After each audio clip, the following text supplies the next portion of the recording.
අඬන්නේ ඇයි සුතුමැණිකේ කියන්න පන මාගේ එළන්නේ රසුලැලියාද නිල්මිනි දැසේ අඬන්නේ ඇයි සුතුමැණිකේ කියන්න පන මාගේ සදා නාදවන හඬ HR ජෝතිපාල කාලය කියන්නේ හඬ මකන සුළඟ කියලා කවුරු කිව්වත් ඇත්තටම HR ජෝතිපාලයන්ගේ හඬ කාලයත් පරාජය කළා.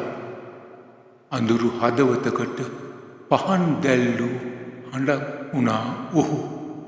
ආදරයේදී හදවතම හඬවන අසමසම නාදයක් වුණා ඔහු. ස්වරය කියන්නේ ශබ්දයක් නොවේ කියලා ඔහු ගායනා කරලා පෙන්වා දුන්නා. එක් වචනයක් එක් හඬකැටි එකක් සම්පූර්ණ ජීවිතයක් කියන මායාව ඔහු සතුව තිබුණා. විදේශීය ගී රටාව සිංහල හදවතට ආදරයෙන් ළඟා කර දුන් සංගීත ශිල්පියා ඔහුයි. පරිවර්තනයක් නෙවෙයි එම ගීත නව ජීවයක් ලැබූ සිංහල ආත්මීය ගීත බවට පත් වුණා. ඔහුට වේදිකාවක් අත්‍යවශ්‍ය වුණේ නෑ. මයික්‍රොෆෝනයක් ඉදිරියෙන් හඬ නැගුණාම ජනතාවම ඔහුගේ වේදිකාව වුණා.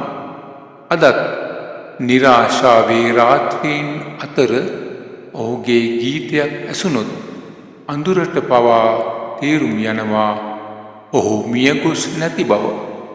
HR ජෝතිපාල හඬක් නොව අප හදවත්හි සදා නාදවන ආත්මය අඬන්නේ ඇයි සුතුමැණිකේ කියන්න පන මාගේ එළන්නේ රසුලැලියාද නිල්මිනි දැසේ අඬන්නේ ඇයි සුතුමැණිකේ කියන්න පන මාගේ